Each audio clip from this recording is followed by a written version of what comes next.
Olá, este é o Poder Entrevista. Eu sou o Dini Nascimento, repórter do Poder 360 e vou entrevistar Rogério Seron, secretário do Tesouro Nacional. Rogério Seron, obrigado por ter aceitado o convite. Boa tarde, eu agradeço a oportunidade, vai ser um espaço importante para podermos conversar e dialogar. Agradeço também a todos os que assistem a este programa. Essa entrevista está sendo realizada ao vivo no estúdio do Poder 360 em Brasília, em 1º de fevereiro de 2024. Para ficar sempre bem informado, inscreva-se no canal do Poder 360, ative as notificações e não perca nenhuma informação relevante. Secretário, eu começo essa entrevista perguntando sobre a consulta feita pelo Ministério do Planejamento ao Tribunal de Contas da União relacionada à nova regra fiscal. Há uma preocupação para saber se um bloqueio menor, de aproximadamente 25 bilhões de reais, caso haja frustração de receita, pode resultar em punição ao governo. Como a Fazenda avalia esse movimento? Houve anuência da Fazenda para essa consulta ou não? Sim, essa consulta é uma consulta feita pelo governo, né, endereçada pelo Ministério do Planejamento, mas com a anuência dos demais ministros que compõem a Junta de Execução Orçamentária, para dirimir uma dúvida, para dar um pouco mais de segurança para os agentes, né, para os agentes públicos, para que na condução da execução do orçamento a gente possa, de fato, não ter risco de depois ter uma interpretação diferente sobre atos que venham a ser tomados. Então, ter essa segurança, ela é saudável e é importante que ela aconteça logo no início para que você possa ter a execução orçamentária sem qualquer tipo de dúvida ou risco, né? Então, é uma medida cautelar, simples, né, no sentido de fixar o entendimento, e seja qual for o entendimento, poder ter a execução, os agentes poderem conduzir da melhor forma a gestão orçamentária e financeira do exercício, né? Entendi. Esse ano o governo tem a meta de zerar o déficit primário, só que economistas avaliam que essa medida é praticamente inexequível. Como é que o senhor responde a essa crítica? Olha, eu sempre evito, né, a discussão sobre projeções, questionar um agente A ou B sobre uma projeção, são estimativas. Eu sempre recordo, né, quando nós falávamos no ano passado do crescimento econômico. No começo do exercício anterior, o mercado ou várias casas ou especialistas sinalizavam um PIB abaixo de 1%. Chegou em fevereiro a 0,7%, 0,8% de crescimento. Alguns falando até recessão. Nós provavelmente devemos ter fechado o ano com algo em torno de 3%. Não foi um erro de 50%, não foi um erro de 2 vezes, não foi um erro de 3 vezes. Então, isso também acontece com outras variáveis. Então, assim, é saudável esse debate, isso ajuda a gente ter mais segurança no percurso, é sempre muito saudável, não há nada de errado nisso, cada um tem todo o direito de ter suas projeções, suas premissas, mas nós acreditamos sim que é possível, o ambiente econômico está bom, está favorável. Nós, no ano passado, conseguimos adotar e aprovar medidas importantes que recuperam a base fiscal e, portanto, nós acreditamos sim que tem condições de entregar o que foi pactuado e atingir um alvo que é muito importante para todo o país, né? E a equipe econômica estimou que é necessário alcançar uma receita extra em torno de 169 bilhões de reais. Existe, então, a possibilidade real de alcançar isso, na sua visão? Existe. Nós estamos aqui no dia 1º de fevereiro, nós acabamos de fechar janeiro. A gente não tem ainda o balanço final de janeiro, mas ele veio em linha com o que nós estávamos planejando. Então, é uma boa notícia, vai reforçando o nosso percurso.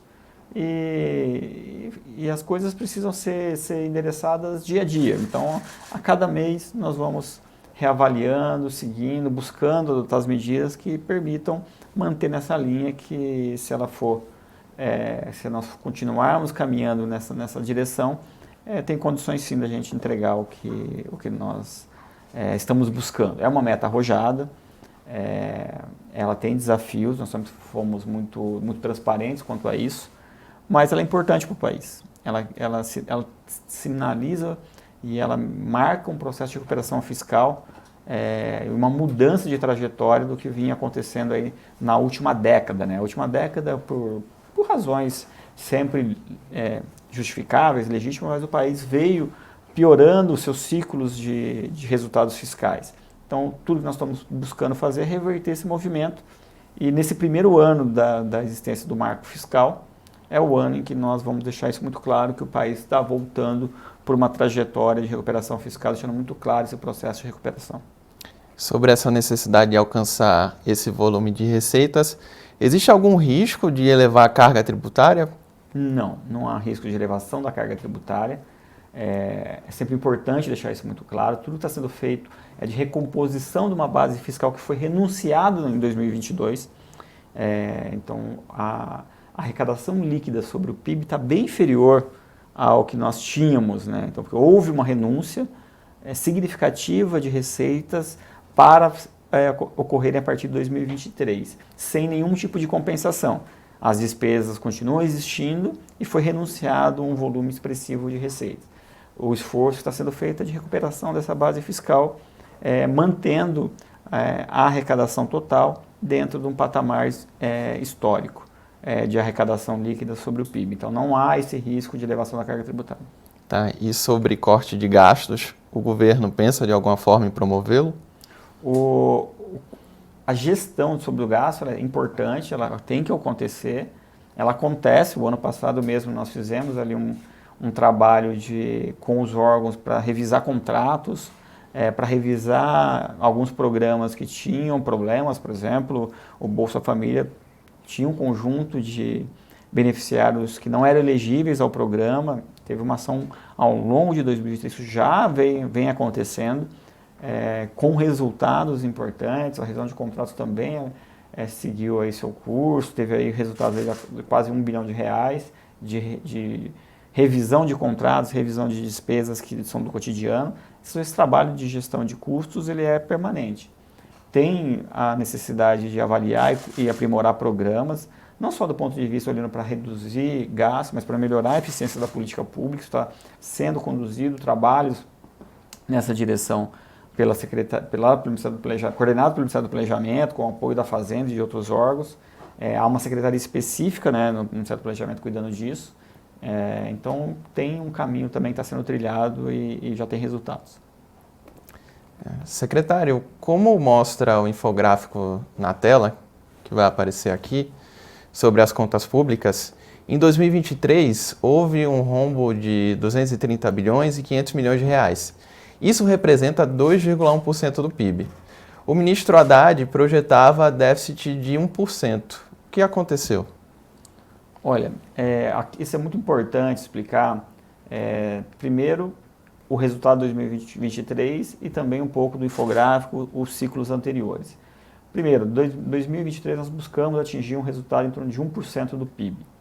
E ele foi de fato alcançado se considerarmos aí despesas que foram pagamentos de passivos, pagamentos extraordinários de passivos do ciclo anterior, né, do exercício anterior. Então, o primeiro deles, então, dos 230 bilhões, tem que se descontar o pagamento de precatórios. Houve o pagamento do estoque de precatórios que não vinha sendo pago, o que, no nosso entender, é equivocado. As pessoas ganhavam as ações judiciais, deveriam receber a indenização devida e não havia mais esse pagamento. Havia um limite para esse pagamento e isso foi formando um estoque importante.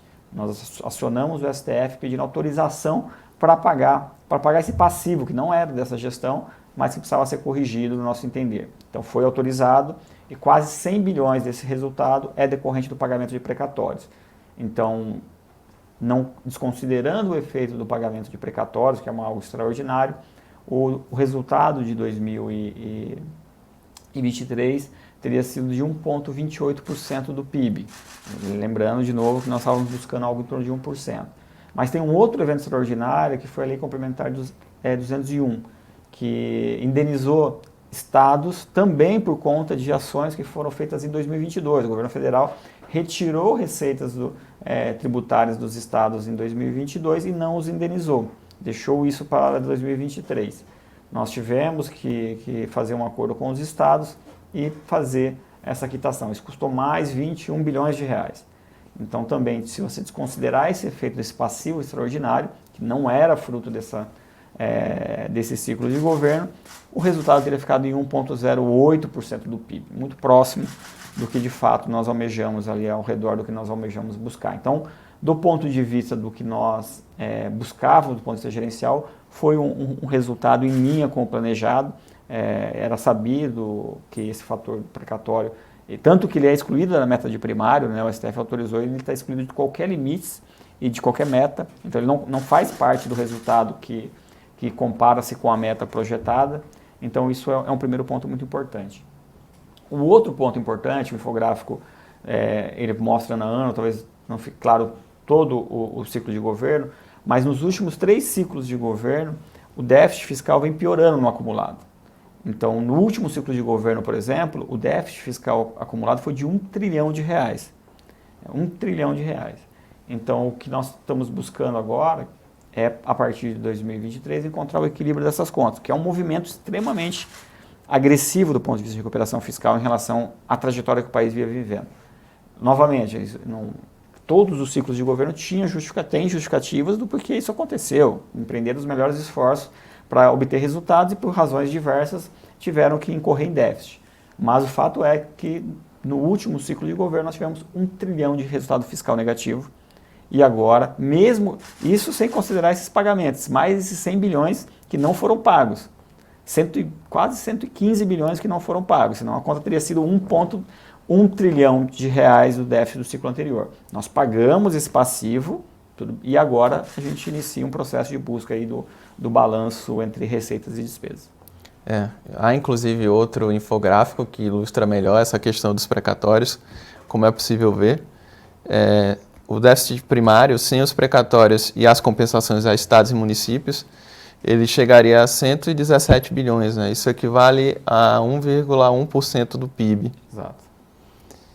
E então o senhor avalia que houve equívoco na política fiscal do governo anterior? Eu não gosto de fazer juízo de valor sobre outras gestões, outras instituições, então eu só me atenho a fatos. O fato é que o ciclo de gestão anterior resultou num déficit primário acumulado de 1 trilhão de reais.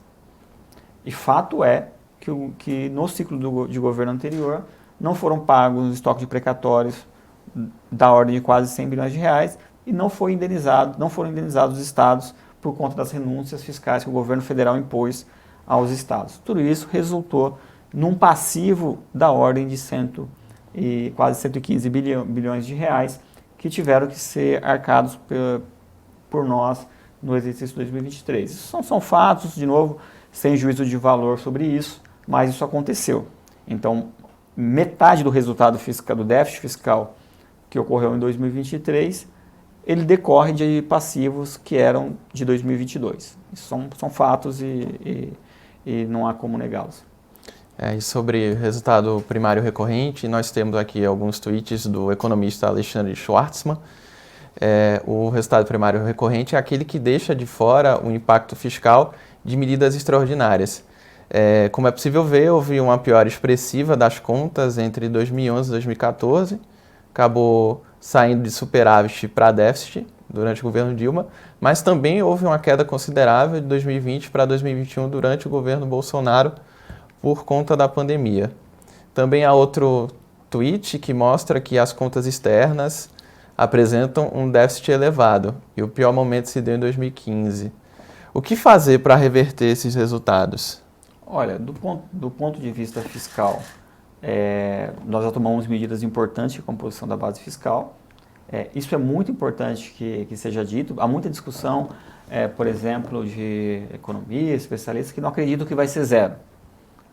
Mas ele acredita que vai ser 0,5, 0,7, 0,8, que é medindo as expectativas. Mas mesmo nas visões pessimistas, já há um processo de recuperação fiscal importante que está contratado. Então, na nossa visão, nós temos condições sim de entregar esse resultado. A atividade econômica vive um bom momento. Então, nós tivemos um bom crescimento econômico em 2023, com queda do desemprego, com aumento real da renda das famílias, da renda do trabalho, o setor externo batendo recordes na balança comercial. Então, nós tivemos um ano bom do ponto de vista econômico em 2023 e iniciamos 2024 também com indicadores importantes, sinalizando positivamente. Então, o país está num bom momento. Está num bom momento e, no nosso entender, está contratando aí um ciclo de crescimento sustentável. O fiscal, como eu disse, a discussão é se vai ser 0 ou se vai ser 0,5, 0,8, mas claramente no processo de recuperação. Isso é o que importa. Então ninguém discute que ele não vai recuperar, discute qual é a intensidade do movimento de recuperação. Então isso é muito fruto do marco fiscal. O marco fiscal ele é um marco fiscal de médio prazo, médio e longo prazo. Ele naturalmente vai levando um ajuste das contas no país. O que nós estamos buscando é acelerar esse processo. E se a gente for bem sucedido nisso, isso é ótimo, vai continuar, vai intensificar o processo de crescimento econômico no país, vai dar mais estabilidade, vai criar um ambiente mais favorável. Então, nós acreditamos que é importante ter uma meta ousada e trabalhar para atingi-la. Isso vai ser saudável para o país.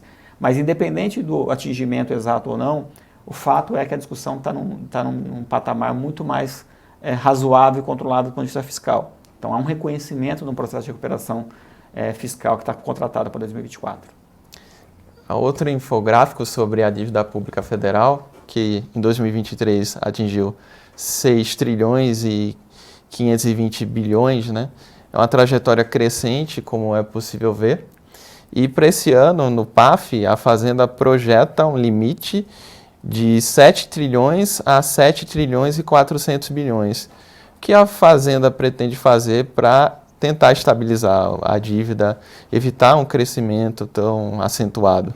Olha, o primeiro ponto que é importante ficar claro que o crescimento do estoque da dívida ele é natural. Ele é importante também olhar ele, o que é mais importante a médio prazo é garantir que a relação dele com o PIB se mantém estável e de preferência em processo de queda. Isso cria uma trajetória sustentável e boa do ponto de vista de encargos financeiros aí para custear essa dívida pública. Essa dívida pública ela é impactada fortemente pela taxa de juros. E uma parte dessa dívida ela é diretamente impactada pelas decisões da política monetária. Uma parte dela ela sofre influência da taxa de juros definida pelo Banco Central, mas uma parte dela ela tem um efeito mais indireto, porque elas são as taxas de juros mais de longo prazo. Mas uma parte importante da nossa dívida ela é de taxas flutuantes, que é a Selic, que é definida pelo Banco Central. É de notório saber que nós estávamos num processo de restrição da política monetária, com uma taxa de juros bastante elevada, buscando controlar a inflação, né, que esse é o objetivo da política monetária. E agora a gente começa um processo de relaxamento da política monetária. Né? Ontem mesmo nós tivemos mais uma queda, mais uma redução da Selic, e isso impacta diretamente esse custo. Esse estoque ele é definido também de forma muito importante pela taxa de juros aplicável.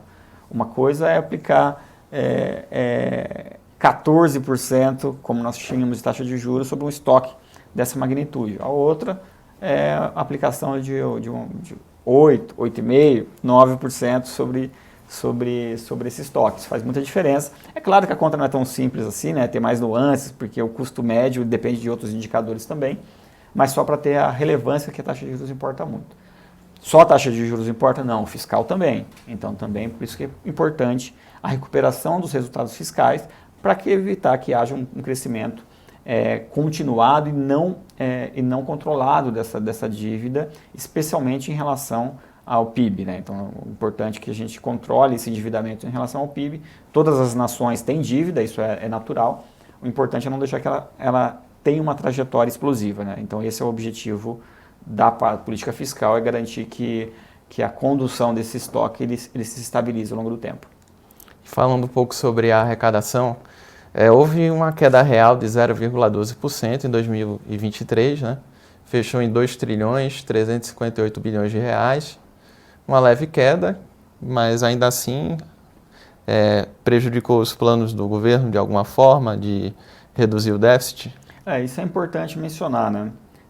apesar da economia ter crescido 3%, nós tivemos uma queda na arrecadação real. Por quê? Porque houve em 2022, e novamente, são fatos, uma contratação ocorreram renúncias fiscais que derrubaram a receita de 2023, sem nenhuma compensação.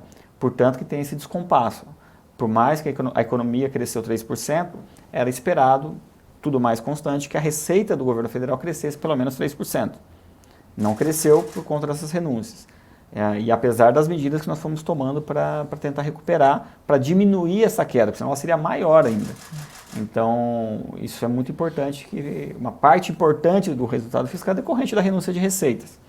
Então, agora, nós adotamos medidas, esperamos aí que em 2024 os sinais são mais positivos. Dezembro de 2023 a arrecadação já teve um desempenho melhor. Janeiro, como eu disse, ela também veio apresentando bons resultados. Então agora começa o processo de recuperação. Mas sim, a queda da receita explica boa parte do problema fiscal que aconteceu em 2023, somado ao problema dos passivos que foram deixados. E se você somar o que foi de passivo, da ordem de 115 bilhões de reais que tiveram que ser pagos de forma não prevista no orçamento, mais as renúncias de receitas contratadas, que foram da ordem de 1,5% do PIB, isso significa em recurso e montante cerca de 150 bilhões de reais, só os efeitos dessas decisões foram tomadas em 2022, elas ultrapassam o déficit primário total acumulado, que foi de 230 bilhões. Elas dariam 260 bilhões, 265 bilhões de reais, tudo que foi renunciado para 2023. Nós corrigimos algumas medidas, né, que por isso que ajudaram a que o déficit ficasse menor do que o que aconteceu. Então, diante desse seu relato, existe então a expectativa de a arrecadação bater recorde esse ano? Recorde não, porque, como eu disse, ela está muito abaixo do patamar histórico. Então, tudo que está sendo feito é para recuperar essa arrecadação em relação ao PIB, ao que já existia antes. Então, estamos longe do pico. Então, por exemplo, esse número vai ser fechado ainda, mas, salvo engano, nós fechamos com 17,5% do PIB de arrecadação líquida. O país já teve 20%. Nós estamos, no passado recente, nós tínhamos 19%, acima de 19%, estamos muito abaixo. Então, estamos longe de qualquer recorde, mas se a gente voltar para 18,5%, ainda assim abaixo a gente já entra num outro patamar de recuperação fiscal. Isso é importante que se diga. Todo esse movimento é para recuperar tudo que foi erodido da base fiscal por conta de medidas que aconteceram aí nos últimos anos. Secretário, há um impasse entre a Fazenda e o Congresso sobre a desoneração da folha de pagamento para 17 setores da economia. O governo chegou a editar uma medida provisória ainda em dezembro com a reoneração parcial desses setores, o que causou reações tanto no Legislativo quanto nos próprios setores que são beneficiados com a medida. Que solução a Fazenda pretende apresentar para esse imbróglio? Vai ser algum projeto de lei de fato sobre o tema? Olha, o governo apresentou a medida provisória corrigindo itens que, no nosso entender, precisavam ser corrigidos, né? Até por questões jurídicas, necessidades jurídicas de fazê-lo. E agora é um processo de diálogo com o Congresso e com a sociedade, como aconteceu em outras medidas. O ano passado nós fizemos várias medidas e todas elas nós levamos a público, mostrando o porquê aquilo qual era o problema relacionado àquela ação e por que era importante resolvê-lo. E qual que era a solução que nós estávamos apresentando, que nós entendíamos que era o melhor caminho. Em várias delas nós tivemos diálogos com o Congresso, que aprimorou, que encontramos um caminho do meio, um caminho alternativo, mas que resolvesse o problema. Em todas elas nós conseguimos, e aí o ministro foi muito hábil nesse processo de diálogo, é reconhecido que ele tem sido muito aberto a ouvir, a dialogar e construir soluções. O importante é mostrar que nós identificamos o problema, estamos apresentando a solução. Se houver necessidade de algum ajuste, ela vai ter que ser dialogada e esse processo de diálogo está em curso. O ministro lidera esse processo de diálogo, não dá para saber ainda se vai ser feito algum ajuste ou não, mas se ele for feito, certamente vai ser para aprimorar, para encontrar um caminho que, por um lado, resolva a compensação fiscal, né, a renúncia fiscal não prevista no orçamento. Então, o Congresso apoiou, né, vem apoiando toda a pauta econômica, apoia esse processo de recuperação fiscal e aprovou um orçamento prevendo o déficit zero. E lá não prevê essas medidas que perdem essa arrecadação. Então, por isso é importante recompor. O Congresso é sempre muito zeloso e responsável quanto à matéria fiscal, e agora é o caminho do equilíbrio e do diálogo para tentar encontrar uma boa solução para todos. Esse processo está em curso e, assim como as outras, nós acreditamos que o resultado vai ser bom para todo mundo. Segundo o ministro Haddad, a desoneração da folha para 17 setores e a redução da alíquota previdenciária para municípios com até 142 mil habitantes resultará no impacto de 16 bilhões esse ano. O governo já tem um plano B para tentar compensar caso a medida provisória seja derrubada?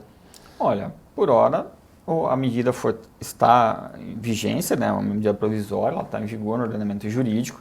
Então, esse problema foi endereçado e está solucionado via medida provisória. O diálogo é se vai ser feito algum ajuste nele. Então, se for feito, ele precisa de encontrar uma forma de compensar. E esse o processo de diálogo. Ainda não há uma solução. Primeiro, não há uma decisão, né? Não está claro se ocorrerá ou não alterações. E, eventualmente, no caso de alguma alteração, como vai ser compensado. Acho que o importante é o espírito, de fato, de ter abertura do diálogo, de ouvir, mas também ter o senso de responsabilidade fiscal que precisa encontrar uma compensação para que a gente não tenha, de fato, um comprometimento dos resultados que estão sendo almejados aí para o ano.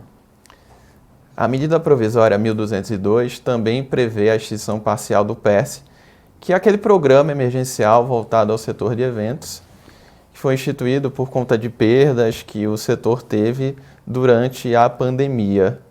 O governo está disposto a rever essa situação? Olha, esse assunto, né, o PERSE, ele, assim como outros, nós sempre colocamos luz para o diálogo transparente com a sociedade. Ele foi um programa de socorro emergencial. E a palavra emergencial, ela tem o sentido de temporalidade.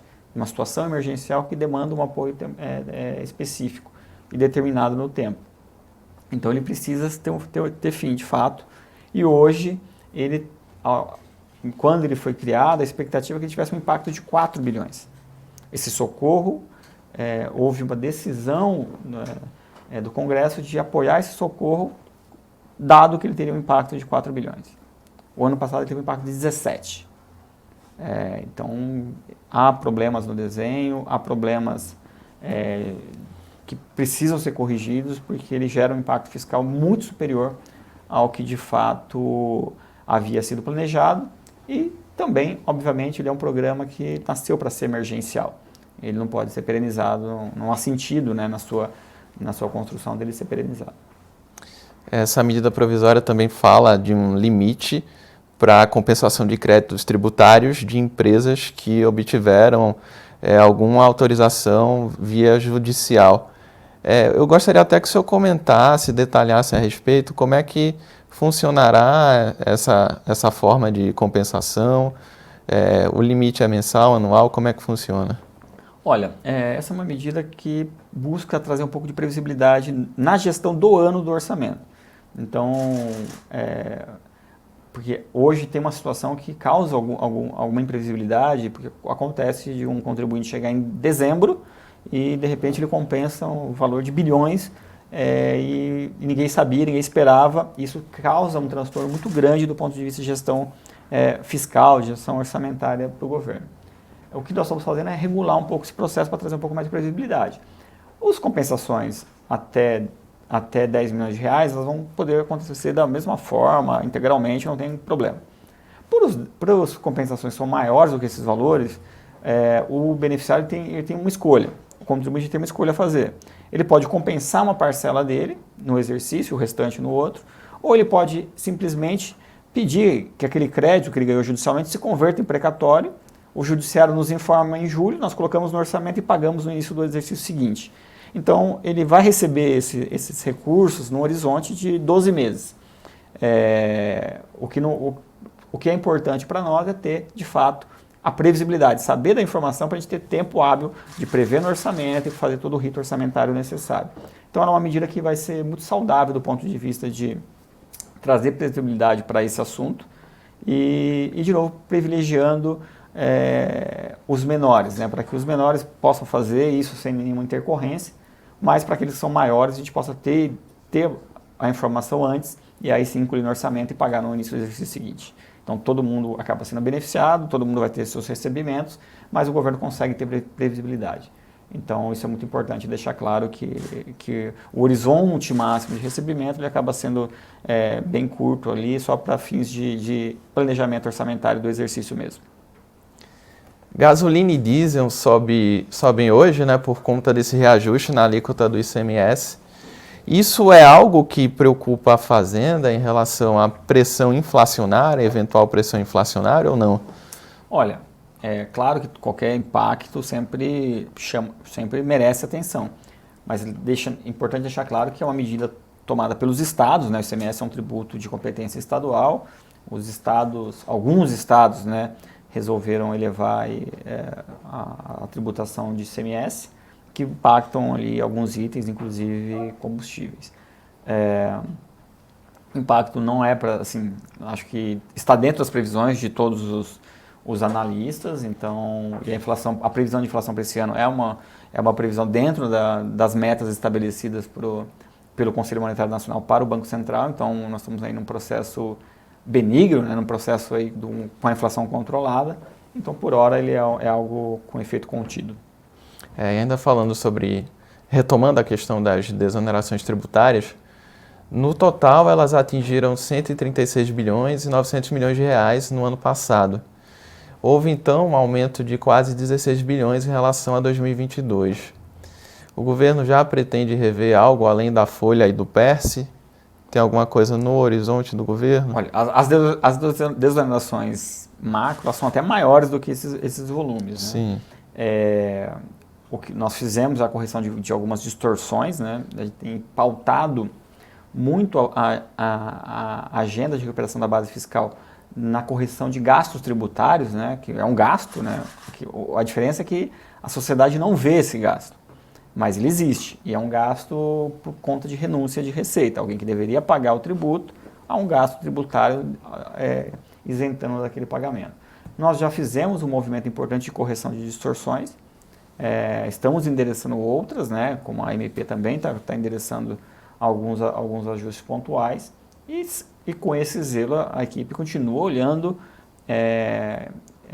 de uma forma saudável, isso é saudável, tá? Revisitar esse tipo de política, esse tipo de gasto é saudável. Isso precisa ser feito em todos os gastos. Olhar, ele foi criado com um objetivo, ele cumpriu o seu objetivo. E faz sentido a continuidade dessa política? Porque muitas vezes se fez uma desoneração pensando em atingir um objetivo, mas ele não atingiu aquele objetivo. Então não faz sentido o Estado continuar despendendo recursos para algo que ficou claramente que não está atingindo aquele resultado. Então fazer essa reflexão, discutir com a sociedade e buscar soluções, esse é o nosso papel, isso que a gente tem feito, tentando mostrar, e a escolha sempre ao final é da sociedade. Olha, dado aqui tudo o que está acontecendo, você deseja que continue esse tipo de distorções, penalizando, muitas vezes, retirando recursos que poderiam ser direcionados para a camada mais necessitada, para a camada mais pobre da população, ou queremos continuar com essa distorção? Então, sempre é feita essa escolha. E nós temos feito muito esse debate e tem sido muito bem sucedido, no sentido da sociedade, do Congresso, do Legislativo, do Judiciário, entender muitas questões dessas e apoiar essa agenda que é muito saudável para o país, vai trazendo mais eficiência, né, para o nosso gasto tributário. O senhor falou que esse volume de renúncia seria muito maior. Tem até uma estimativa da Unafisco que para 2023 atingiria 568 bilhões, né? O senhor falou de distorções tributárias, teria como exemplificar alguma distorção? Olha, o ano passado nós enfrentamos uma discussão que foi pela MP 1185, que era uma distorção relevante, que era o uso de um artifício de deduzir da base de imposto de renda benefícios fiscais que as empresas auferiam com estados. Ou seja, ela informava na apuração do imposto de renda que ela tinha pago um ICMS que ela não pagou. E isso nós entendíamos que não era legítimo, houve uma discussão, havia nosso entender, um uso indevido do instrumento, que era voltado para incentivar investimentos, e foi corrigido, o Congresso compreendeu e corrigiu. Por exemplo, também um outro assunto, que era um gasto tributário, havia na prática, o não recolhimento de tributação sobre fundos fechados e fundos offshore, que são fundos bilionários, são fundos da camada ultra rica do país, que não pagavam imposto de renda. Ao contrário de qualquer outra aplicação financeira de um trabalhador comum que paga o imposto de renda, esses fundos não pagavam, na prática eles acabavam não recolhendo imposto de renda. Nós levamos isso para a sociedade, discutimos, apresentamos, tentando mostrar que não nos parecia justo isso permanecer, e foi endereçado e foi aprovado pelo Legislativo, e agora, a partir desse ano, esses fundos, tanto sediados lá fora quanto fechados, estão recolhendo imposto de renda como qualquer outro tipo de aplicação financeira, né? Então, isso também foi um movimento muito saudável que corrige, reduz esse gasto tributário que em algum momento lá atrás foi criado e não nos parece que talvez agora não faça mais sentido. Então, esse debate é sempre muito saudável, na nossa opinião. São questões que estão atreladas à renda, né? A Fazenda ainda vai mexer com a reforma sobre a renda. Tem também a questão dos dividendos, né? Que não são exatamente um gasto tributário, mas existe a possibilidade de mexer com os dividendos? Olha, essa discussão de dividendos ela tem também uma discussão que envolve a própria discussão da reforma sobre renda. Não dá para discutir esse assunto, ele merece ser discutido dentro de uma reforma mais ampla. Para quem não sabe, né, os dividendos no país eles não são tributados. Ao contrário do rendimento do trabalho, né, quando o trabalhador tem que pagar o imposto de renda, o rendimento do capital ele está isento. Ali, o dividendo que está de uma empresa ele não paga. Isso já pagou isso no passado, né, e teve em algum momento, no final da década de 90, isso foi retirado, foi dado essa isenção e isso nunca foi rediscutido. Agora há uma discussão, acho que vale, o entendimento da Fazenda que vale esse processo de discussão, mas ele tem que ser feito no âmbito de uma reforma mais ampla da renda. Secretário, estamos chegando perto do fim, mas eu queria fazer pelo menos mais 2 perguntas. Uma delas é a sua iniciativa de lançar títulos mais segmentados, né, como o Educa Mais Mulher. Como é que ele vai funcionar? Olha, o Tesouro Direto, ele é uma plataforma de investimento voltada para pessoas físicas, né, para as famílias brasileiras, no intuito de levar planejamento financeiro, opções financeiras e educação financeira. O intuito do Tesouro Direto é esse, é a forma do Tesouro Nacional de alguma forma ajudar as famílias. E para isso nós estamos lançando produtos voltados a objetivos. O Educa Mais é um produto voltado para o ciclo universitário, para que as crianças e os jovens, os pais se preparem, vai guardando algum recurso para quando ele chegar com 18 anos, ele ter acesso a um recurso, a uma poupança que vai ser muito importante para ele poder fazer o ciclo universitário, ou para custear os seus gastos durante esse ciclo. Então ele é algo muito nobre do ponto de vista de planejamento financeiro. O que nós atrelamos agora, uma grande novidade, foi o Educa Mais Mulher, que é uma parceria com o Banco do Brasil, em que estimula a participação de mulheres no Tesouro Direto. E estimula que as mulheres façam uma poupança. Isso é muito importante, porque traz uma discussão do papel dessa dificuldade que as mulheres têm de poupar, ou da baixa participação de mulheres em plataformas de investimento, de qualquer tipo, e também no Tesouro Direto. E como funciona o Educa Mais Mulher? Qualquer mulher que via Banco do Brasil, fizer um investimento no Educa Mais, e o investimento mínimo é de R$ 35,00, basta ela investir R$ 35,00, sem nenhum custo, ela vai receber um seguro de vida. Esse seguro de vida vai, claro, cobrir, vai ter uma indenização em caso de acontecer um falecimento, né? Ela vai ter uma indenização de R$ 15.000, mas o principal para as mães, ela protege os filhos, então eles vão ter direito ao recebimento de cesta básica durante um período, e em vida, essa mulher ela vai ter, imediatamente, ela tem acesso a serviços jurídicos e psicológicos no caso de risco ou no caso de violência, especialmente violência doméstica. Então, ao investir R$ 35,00, toda mulher que investir R$ 35,00 no Tesouro Direto via Banco do Brasil, vai saber que se ela tiver uma situação de risco ou de vulnerabilidade, ou da efetivação do caso de violência, que ela vai ter suporte jurídico e suporte psicológico. Muitas vezes elas não sabem como agir, e ter a orientação é muito importante.